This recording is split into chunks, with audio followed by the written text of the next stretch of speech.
Bonjour à tous et bienvenue dans l'émission Et alors, l'émission que tout le monde adore. Ah voilà, encore un nouveau jingle qu'on tente. Il est pas mal celui-là quand même. Ah, moi, j'aime J'aime bien. bien. Ouais. Il est classique. Ah, c'est classique, mais là-bas, c'est toujours mieux. Bon, alors, on a qui autour de la table aujourd'hui? Et d'abord, nous avons Christophe, place aux anciens. Christophe, ça va? Je suis pas l'ancien, non. Salut tout le monde. Ah oui, non, pardon, excusez-moi. Christophe, la jeunesse. On a Axel aussi autour de la table. Salut. Et enfin, on a Gauthier avec nous. Ça va, Gauthier? Salut, ouais, ça va et toi? Eh bien, impeccable. Tout le monde est prêt à débattre, à jouer, à écouter. Tout le monde est chaud. Ouais. Très chaud. Ma part, oui. C'est parfait. Voilà. Je rappelle pour les auditeurs de la semaine dernière, Christophe a foutu un vrai bordel dans l'émission. Il nous a mélangé toutes les chroniques. On était perdus. Il nous a fait commencer par la fin. On a fini par le début. Donc, avec moi, on va remettre un petit peu d'ordre et on commence tout de suite avec la première chronique, le premier jingle, et c'est l'instant culte. Madame, je n'écrirai rien sur ce film, c'est une merde. L'instant culte du jour. Je vous rappelle, on prend un film qui a cartonné, un film ancien ou moins, mais souvent ancien, qu'on aime remettre sur le devant de la scène pour donner envie aux jeunes générations comme Axel, par exemple, d'aller découvrir souvent ses chefs-d'œuvre. Je vous dirai ça si vous. Vas-y, dis-moi. Ah, non, j'allais dire que je vous dirai ça si vous m'avez convaincu. Ah oui.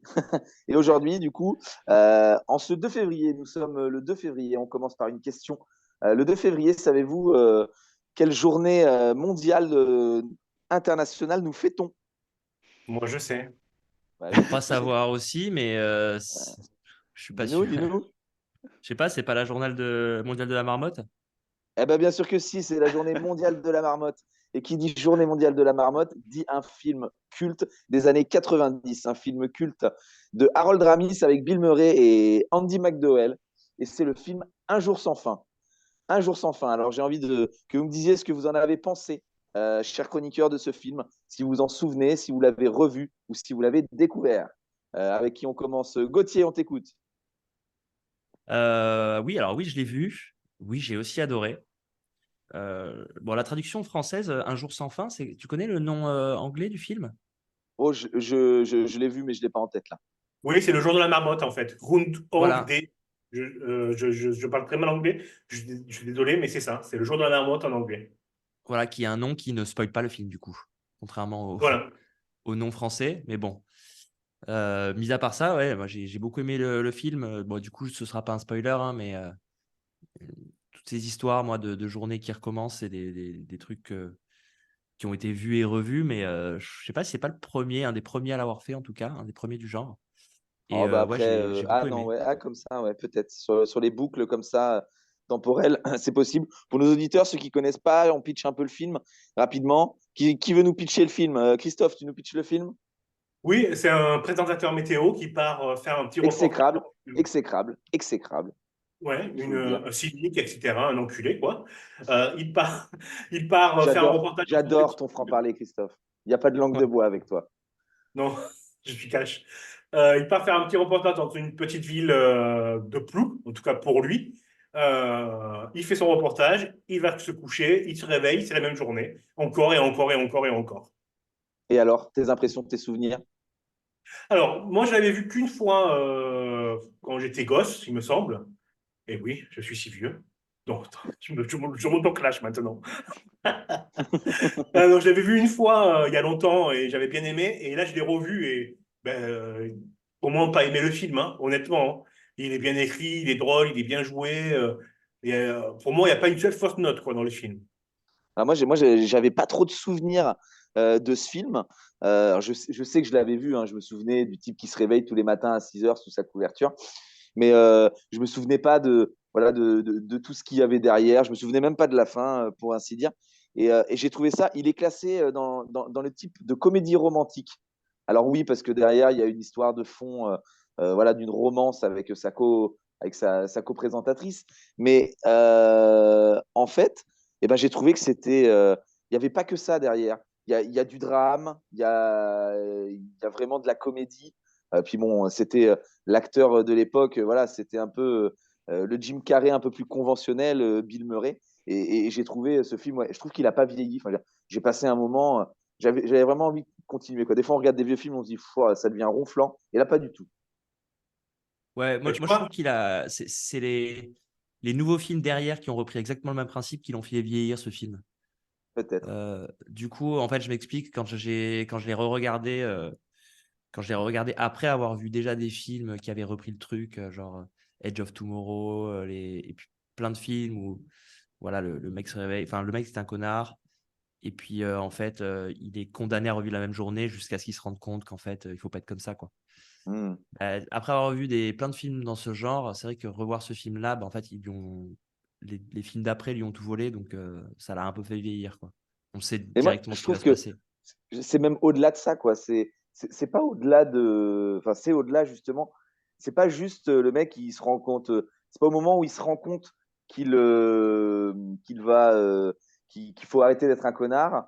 Parce que l'histoire, quand même, elle s'étale. On ne sait pas combien de temps il reste dans cette boucle temporelle, mais c'est visiblement des années. Enfin, Ouais, quand ouais, on il a le temps regarde un d'apprendre à peu, jouer du piano et tout. il a le temps d'apprendre à faire énormément de choses. Et franchement, c'est ça que j'ai trouvé hyper intéressant, c'est que c'est pas une boucle temporelle qui va durer une semaine, quoi. On est vraiment sur du long terme et on voit le changement radical, enfin pas radical justement, mais sur du long terme du personnage principal qu'interprète Bill Murray.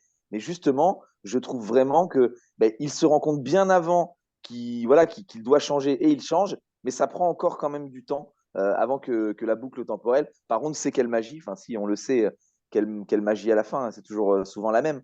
Mais du coup, ça prend du temps et c'est ce que j'ai apprécié. Et toi, Christophe? de mémoire, c'est 1200 jours qu'il passe là-dedans. Ah, ils le J'avais lu disent? un article, ouais, Ah, sur. d'accord. Ah, et donc De ça fait 3 ans. mémoire, alors que je suis en train de lire l'article. Non, non, non, non, non, je ne dis pas Mais, l'article. C'est que de, j'ai de, préparé une chronique de- sur le film.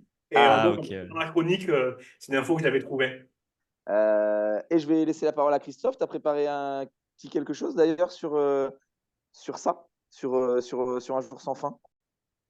Oui, ben, comme d'habitude, une petite chronique presse à porter au départ. J'avais pour idée de faire comme d'habitude, c'est-à-dire d'aller voir les critiques à la sortie du film pour voir ce qui se disait. Mais franchement, c'était pas intéressant du tout. Tout le monde aimait bien le film, donc bon, il y avait rien de transcendant. Par contre, j'ai appris la genèse du film, et ça, j'ai trouvé ça intéressant, notamment avec deux infos que je vais vous partager. La première, c'est comment le film a été créé. Donc, c'est le scénariste, Danny Robin, qui avait écrit quelques scénarios avant, et son agent lui a demandé d'écrire un script carte de visite. Donc, en gros, d'écrire un script qui servirait à obtenir des rendez-vous avec des producteurs. Et ça, je ne savais pas que les gens faisaient ça, quoi. C'est-à-dire que tu avais un script, au lieu de donner une carte de visite, ben, tiens, j'ai écrit ça, engagez-moi pour d'autres trucs. Vous saviez, vous, ça? Non, je ne savais Ah, pas, mais c'est plutôt Pas du malin. tout. Ouais, c'est malin, hein. Oui. C'est pas mal.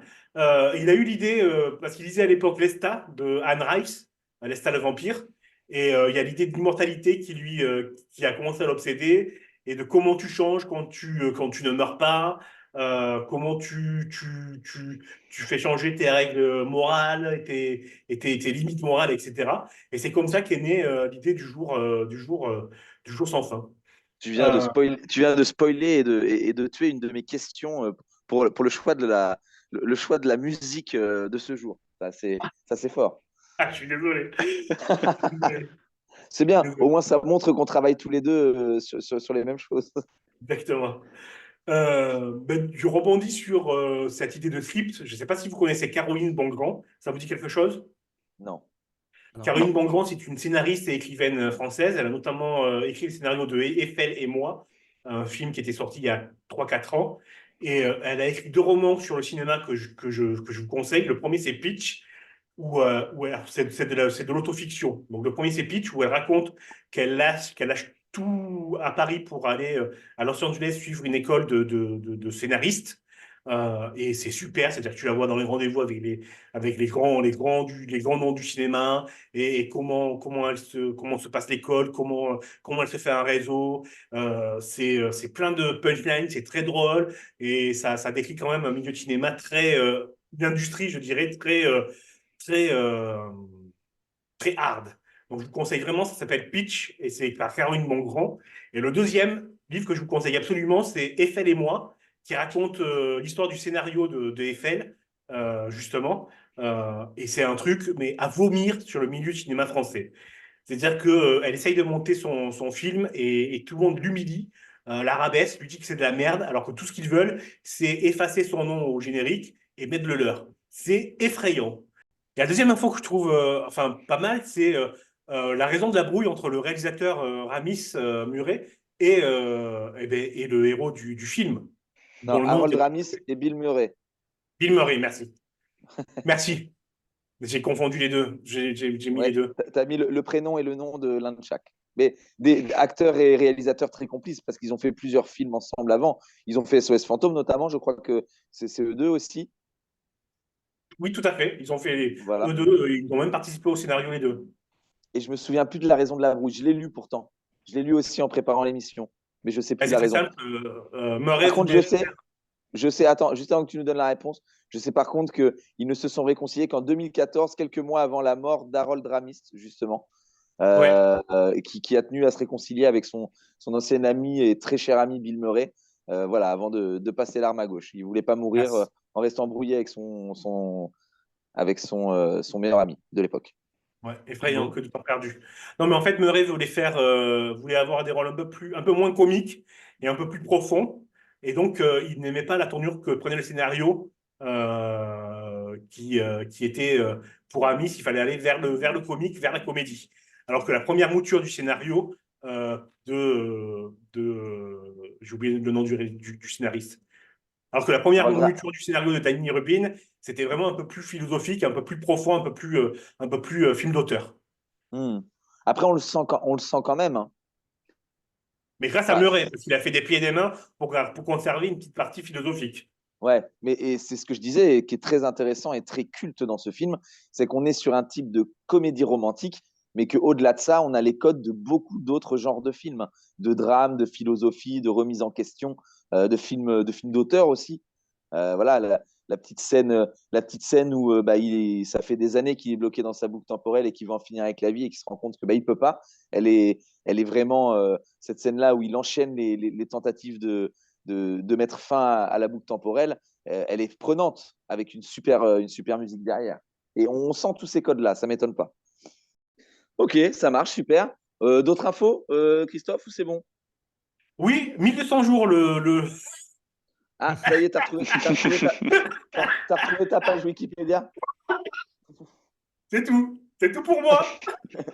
Super, merci. Bon, moi j'ai une petite question à vous poser. Bon, j'en avais deux à vous poser, mais il n'y en aura plus qu'une parce que Christophe a donné la réponse à la première dans sa super chronique et qui est très intéressante d'ailleurs. Chaque fois qu'on fait un instant culte, ça peut être intéressant d'aller creuser un peu plus pour trouver toutes ces choses-là. Merci encore.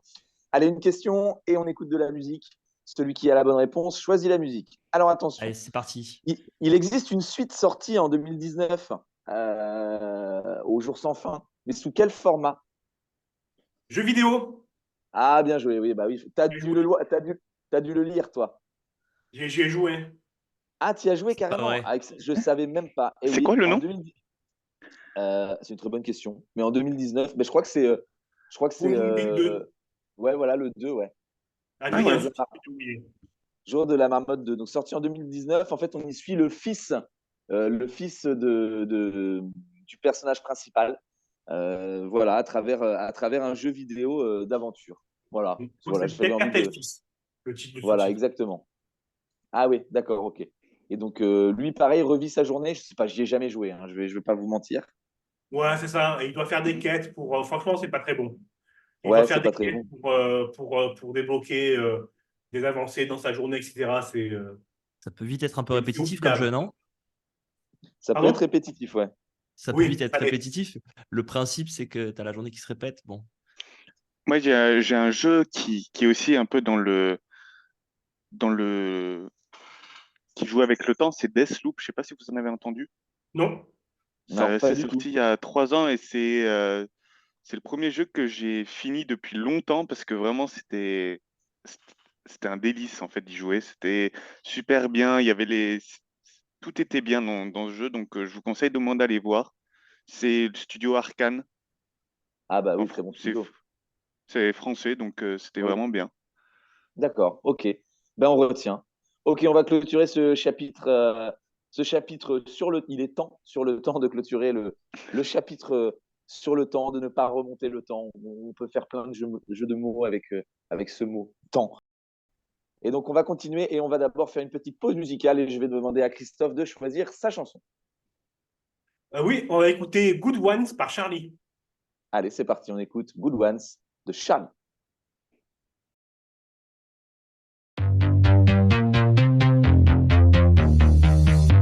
I wish you gave me a reason that you were better at leaving. That you got your kicks from seeing me low. I always let the good ones go. Don't want the kisses unless they're bitter. I'm hunting touches that leave me weaker.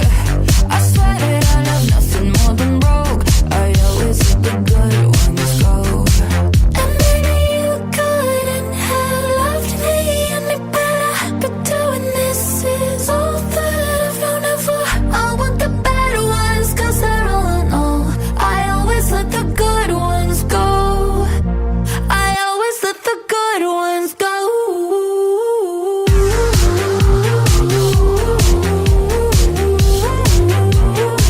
I let the good ones go.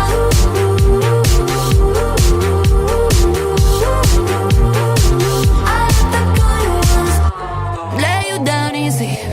I'm trying, 'cause you're everything I spent my whole life fighting. So when I walk away, it's not your fault. I always let the good ones go. And maybe you couldn't have loved me any better, but doing this is all that I've known it for. I want the better ones, 'cause they're all I know. I always let the good ones go. I always let the good ones go.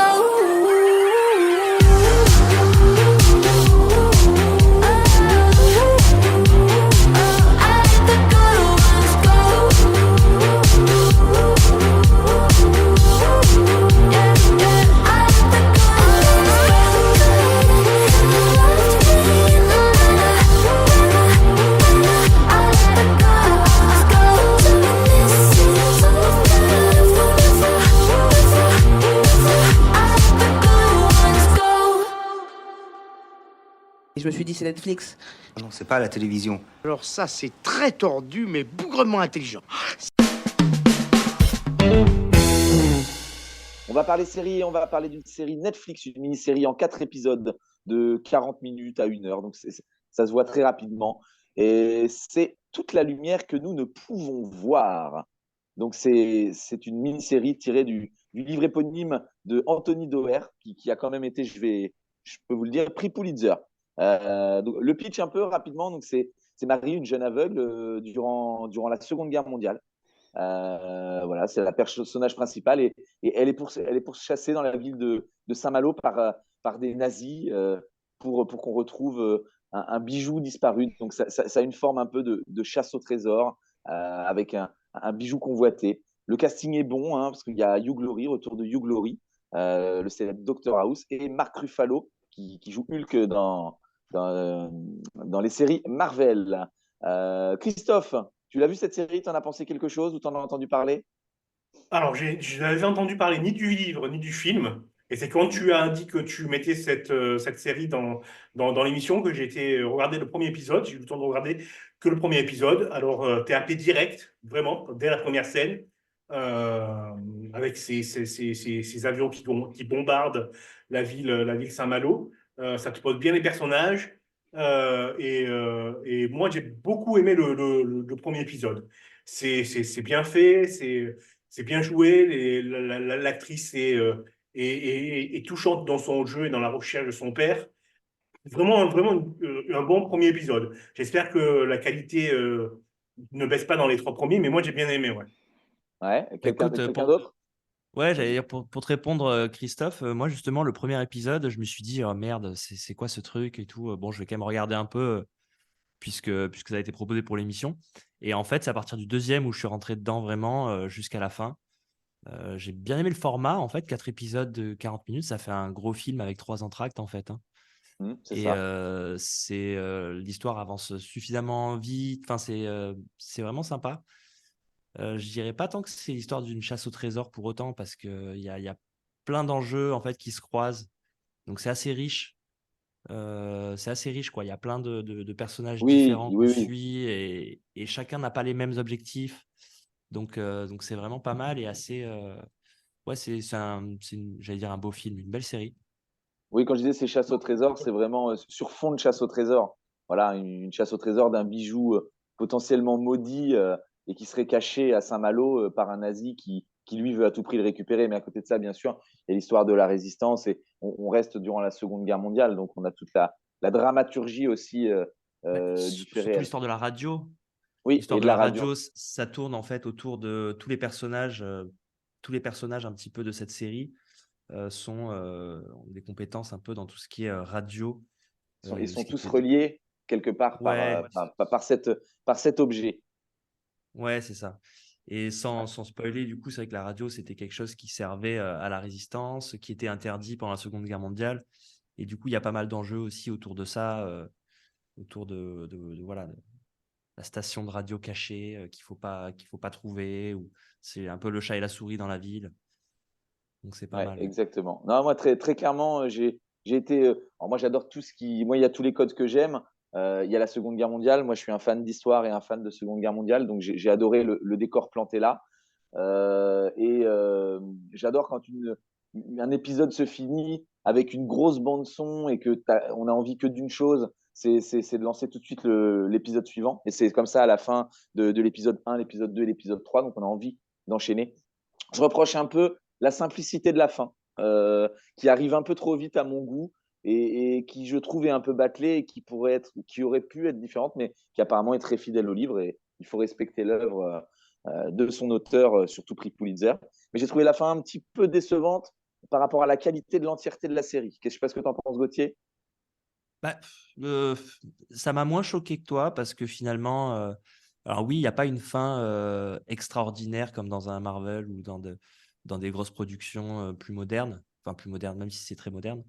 Mais ça m'a pas choqué justement. Je me suis dit ah bah enfin voilà une fin qui se veut crédible. Il y a un dénouement qui est crédible, qui est pas plein la vue. Ce que j'ai trouvé un peu plus dommage en revanche, c'est la manière dont est traité le personnage principal, à savoir que Marie qui est aveugle, où c'est très, je sais pas, son père là qui est aux petits oignons, c'est beau, hein, mais c'est un peu too much, je trouve.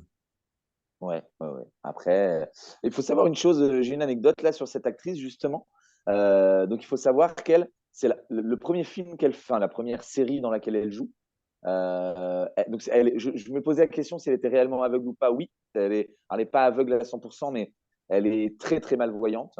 Et en fait, elle n'était pas du tout là-dedans. C'est une de ses profs à l'université, parce qu'elle a une trentaine d'années, mais elle est encore à l'université, enfin en tout cas avant que se tourne la série. Et une prof lui a parlé de ce casting où elle cherchait une jeune aveugle, et elle s'est présentée, et elle a été prise parmi plus de 1000 candidates. C'est elle qui est sortie, et apparemment quand elle est passée devant les essais, devant la caméra, la directrice ou le directeur de casting a directement dit ce sera cette personne, point barre. Et je crois que C'est c'est fou. Steven Knight, d'ailleurs. Belle histoire. Ouais, Ouais. très Ouais, belle. ouais, ouais. Et puis ça donne de Toujours, l'espoir à toute personne. Le cinéma peut être accessible même si on n'a pas fait de grandes études, et on peut se révéler être un acteur ou une actrice, et en l'occurrence là une actrice sensationnelle parce qu'elle joue vraiment très bien. Et je sais qu'elle est déjà égérie d'une grande marque, justement. Je ne saurais plus dire la marque, mais je l'ai lu. Donc voilà, elle a des contrats d'égérie et tout, et elle va tourner dans un prochain film. Donc vraiment, bravo à elle.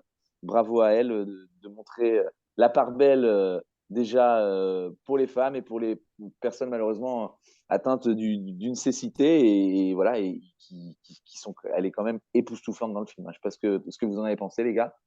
Ouais, je suis d'accord. Elle joue super Ouais. bien. Axel, je t'ai coupé, désolé. Non, j'allais dire, par rapport au trailer, je sais qu'il y a quelques émissions auparavant, on avait dit que maintenant les trailers des nouveaux films, des nouvelles séries, il spoil presque tout. Celui-ci, j'ai trouvé qu'en fait, il donne vraiment envie d'aller voir parce que il en dit pas trop, mais il en dit juste assez pour vraiment intriguer la personne qui le regarde. Et tu as raison, c'est vrai parce qu'il est pas très long le trailer, mais c'est souvent le cas, hein, sur Netflix, hein. Oui.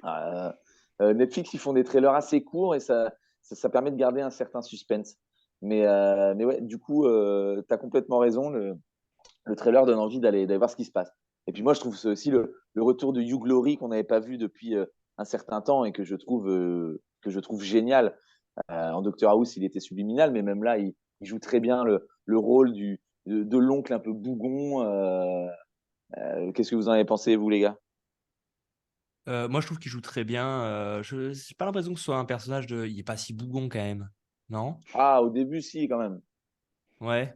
Ouais, Il a si, au plutôt l'air début. traumatisé, mais Oui, oui, oui, il est traumatisé, mais dans les premiers épisodes, on ne connaît pas encore son histoire et c'est il vrai. fait plus bougon qu'autre chose. Ouais, Je ouais, ne c'est vais vrai, pas c'est aller vrai. spoiler nos auditeurs, mais Non, par Mia contre, obligé. c'est vrai qu'il joue bien. Moi, j'étais content de le voir dans cette série. C'est surprenant de le voir dans ce genre de rôle. J'étais pas. Ouais. Mais c'est pas Mais mal, ouais. après, et par contre, encore une fois, là où je trouve un peu dommage, c'est que bah, c'est une série qui se passe en France. Certains jouent le rôle d'acteurs français, mais on ne va pas chercher des acteurs français pour jouer ces rôles-là, et c'est bien dommage. Mais ce n'est qu'une Ouais. bagatelle à côté de, voilà, de ce que représente l'œuvre et de la façon dont elle a été tournée. C'est vrai qu'il y a Quelqu'un toujours d'autre? ça qui est dérangeant, ouais, dans Ouais, des films qui sont censés se passer en France et puis tout le monde parle anglais et quand ils parlent français, des personnages qui sont ouais, censés être français, ils ont un accent à couper au ouais, couteau ou ça se voit à 10 000 qu'ils ouais. sont pas français. Je comprends pas pourquoi ils continuent à faire ça. Bah Et après, c'est ouais, vraiment relou, quoi. ouais, moi, ça me dérange aussi de voir, même si j'adore Hugh Laurie, de voir un Hugh Laurie et que à l'écran, bah, il s'appelle Paul-Henri Lecomte. Bah, non, c'est Hugh Laurie, quoi. C'est Dr House, c'est pas Paul-Henri Lecomte. Ça va pas Ouais, bah du ouais. tout, ça va pas du tout avec le personnage. Mais bon, c'est comme ça, c'est juste un petit détail. Quelqu'un d'autre ou on passe à autre chose? Je Je pense. déteste Zack Snyder. Non, non, tu vas pas recommencer, toi, c'est bon. Il a 2 semaines de retard. Allez hop, on passe à autre chose. Go, c'est parti. Tu lis quoi, toi?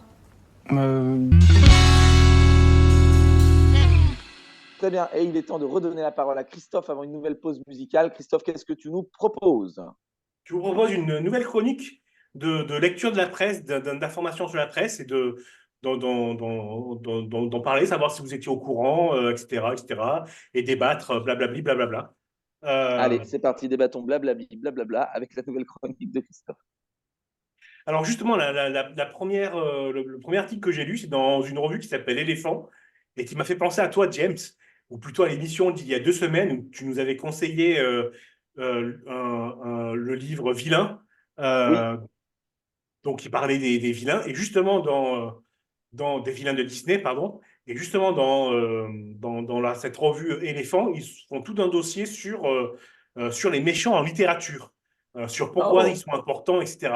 Donc c'est pas mal comme dossier. On apprend par exemple que, alors il présente une thèse comme quoi les méchants dans la littérature jeunesse, c'est pour montrer aux jeunes et aux adolescents ben, que le mal est en chacun d'entre nous, oui, euh, on est complexe, on peut être gentil et on peut être méchant tout à la fois, et que mhm, c'est une lutte interne avant d'être une lutte contre le monde. J'aime bien cette idée-là, ça m'avait jamais frappé en fait.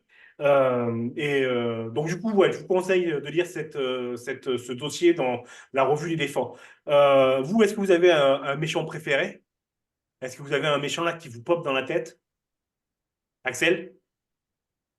Un méchant qui me pop dans la tête, je suis en train de rechercher dans mes profonds souvenirs, mais je ne saurais vous dire, honnêtement. Hmm. Gauthier? Ouais, je sais pas, Loki, parce que c'est un méchant gentil. Mhm. Pas mal. On avait débattu hein, sur ça, est-ce que Loki était vraiment méchant ou pas, dans une émission avec James, il me semble. James? oui. Oh, ben moi, je vais être très classique, mais moi, le plus grand du méchant du cinéma restera pour moi toujours Dark Vador. Et voilà, Ah bah Ah, oui, j'avoue. ah oui, voilà, et j'y ai moi, pas pensé. Ben moi, vous savez quoi, je répondais Dumbledore en fait. oh non, allez, arrête, c'est bon. Allez, il va nous faire sa Dumbledore. théorie Quel sur moment Harry c'est un Potter. méchant. Non, mais oui, mais non, mais ça, c'est la théorie des gens sur Internet, là, avec Dumbledore. En fait, il était là pour être méchant avec Harry Potter. N'importe Mais quoi. grave. Ça me fait rire. Alors, c'est peut-être un ancien méchant, mais repenti. Ouais, impeccable. Ok, t'as lu quelque chose d'autre d'intéressant sur le net, sur tes dossiers de presse? Non? Non? En Impeccable. fait, Bon, bah, oui, écoute. mais on n'a plus de temps. Ah, on n'a plus le temps. Et effectivement, il a croqué tout le temps. Allez, on va laisser Axel choisir une musique. On fait une dernière pause musicale et on se retrouve pour la suite. Axel, on écoute quoi? Feel It Still De de Portugal The Man.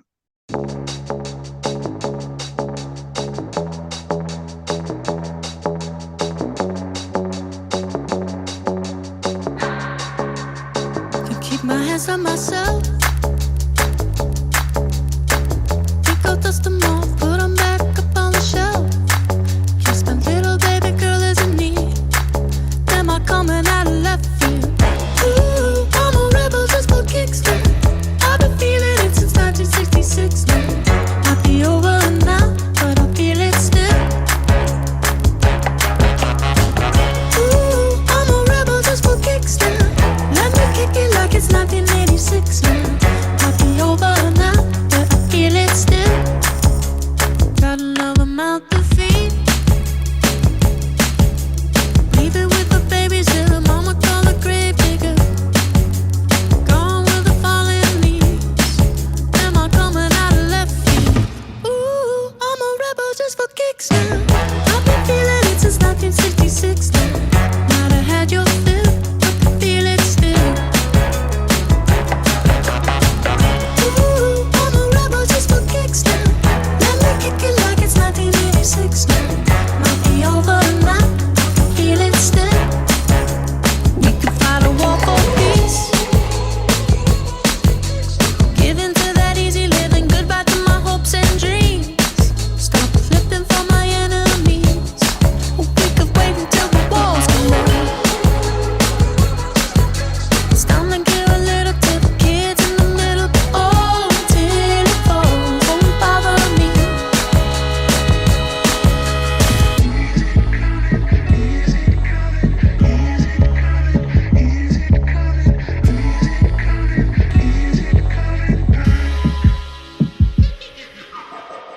Ooh, I'm a rebel just for kicks. Yeah, your love is an abyss for my heart to eclipse now. Might be over now, but I feel it still. Ooh, I'm a rebel just for kicks now. I've been feeling it since 1966 now.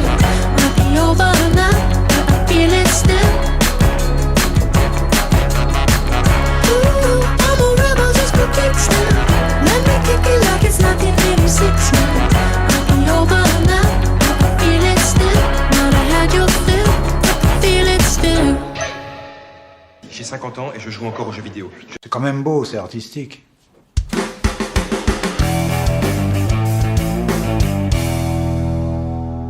jeux vidéo avec la sortie ce 14 février, donc dans moins de 2 semaines, pour la Saint-Valentin, hein, sur PS4 et sur PS5, de la franchise Tomb Raider. Ils ressortent les numéros 1 à 3 remasterisés.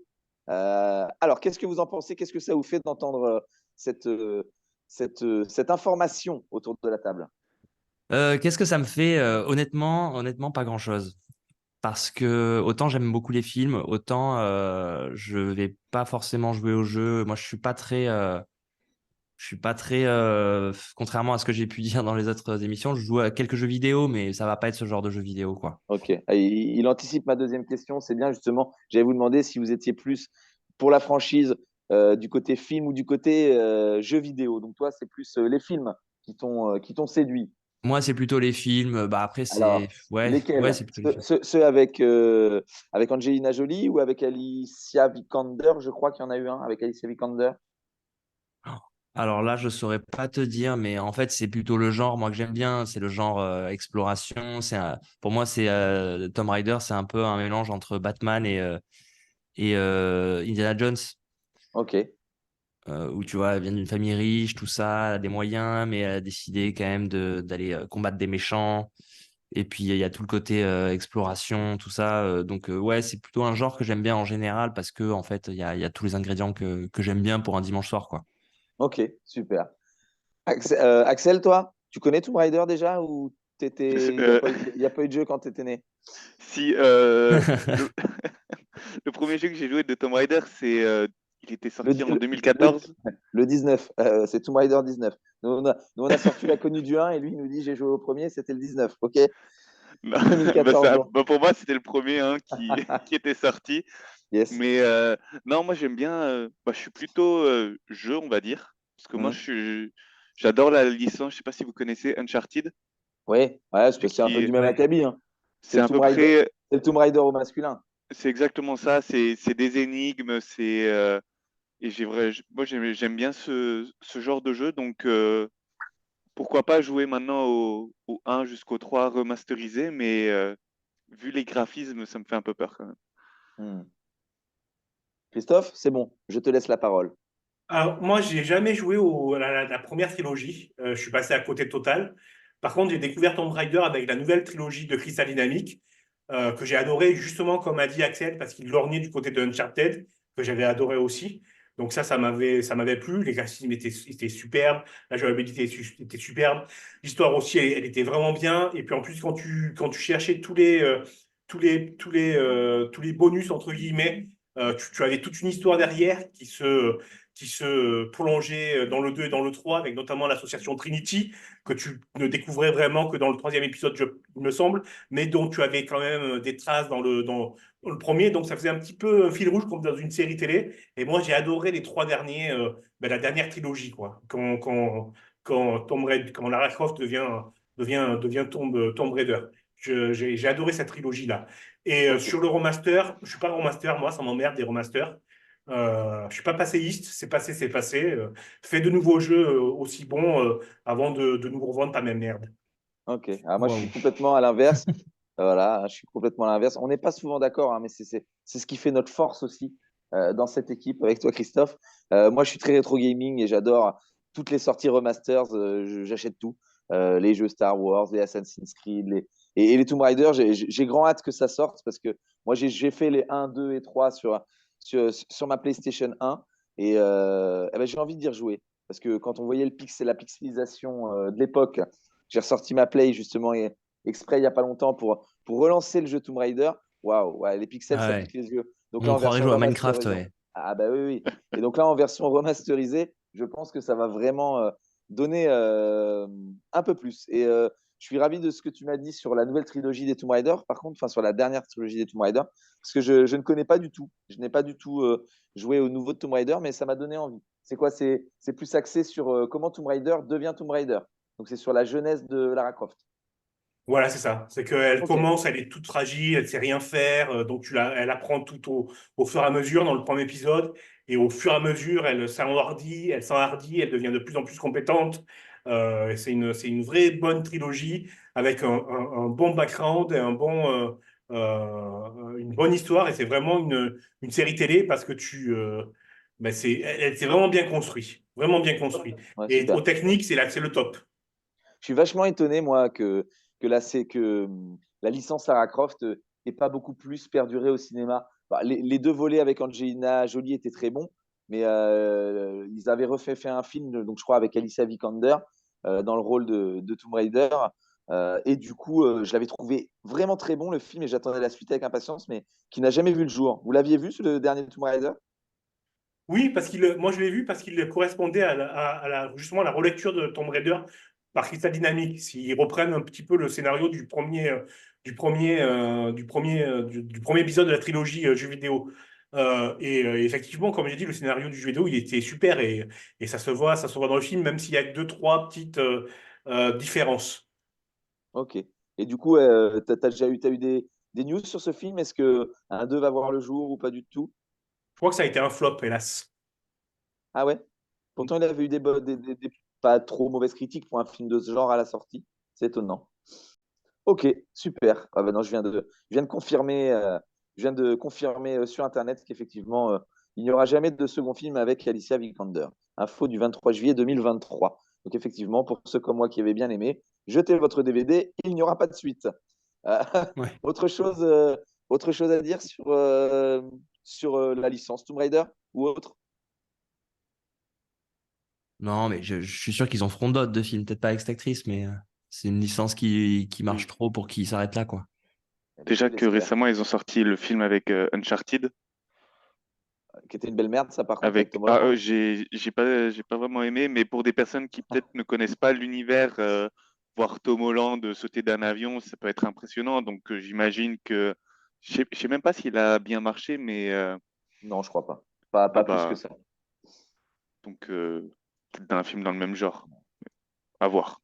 Et j'ai l'impression que les quêtes au trésor, comme ça a de plus en plus de mal à prendre au cinéma. Il y avait eu les Benjamin Gates aussi qui avaient été super. Enfin, moi, j'avais adoré avec Nicolas Cage, les derniers Ah ouais, mais vrais et bons films de Nicolas Cage. Et c'est vrai que il y en avait eu deux, un troisième était annoncé, puis il a été annulé. Moi, j'adore ces films-là, je ne sais pas ce que vous en pensez, de chasse au trésor, où on a envie d'essayer pendant que l'acteur ou les acteurs sont dans une pièce à chercher un indice, ben on cherche avec eux, on a l'impression d'être dans la pièce pour chercher avec eux cet indice. Tu check. C'est bientôt, très bientôt la fin de l'émission. On a juste un petit tu check, tu jettes à faire avant de se quitter. Et c'est Christophe qui va nous partager un coup de cœur. Ouais, vous savez que je l'ai souvent dit dans l'émission que je déteste les films français. Mais là, je vais vous en conseiller un excellent. Ça s'appelle Making of par Cédric Kahn. Et il n'y a rien à dire. Donc, ça raconte l'histoire d'un tournage d'un film social dans une usine qui ferme. Il y a Jonathan Cohen notamment qui joue un acteur mauvais. Il est excellent dans ce rôle. Petite méchanceté au passage. Le film est très bon, vraiment très bien. Il y a pas une ligne de fausse. Les acteurs, ils sont nickel. Ça fait mentir tout ce que j'ai pu dire jusqu'à présent sur les films français. Foncez voir le film. Super. Eh ben, merci beaucoup. Donc, on va tous aller dans les salles obscures pour aller voir ce film de Cédric Kahn, Making of. Eh ben, ça y est, c'est la fin de l'émission. On se quitte déjà, une larme à l'œil. Moi, je suis un peu triste. On se revoit que la semaine prochaine. Bon, bah, écoutez, je vous dis merci. Merci Christophe. Merci à toi. Merci Axel. Ah, merci à toi, hein. Merci Gauthier. merci à toi, et merci beaucoup, c'était cool, comme d'habitude. Et merci à tous les auditeurs qui sont plus nombreux de semaine en semaine. Alors n'hésitez pas à partager ce podcast et alors, on le partage dans sa famille, dans son entourage. C'est 30 à 45 minutes de bonheur tous les vendredis à 18h. Et voilà, on sera toujours au rendez-vous. Merci à tous, belle soirée et à la semaine prochaine. Allez, bye bye.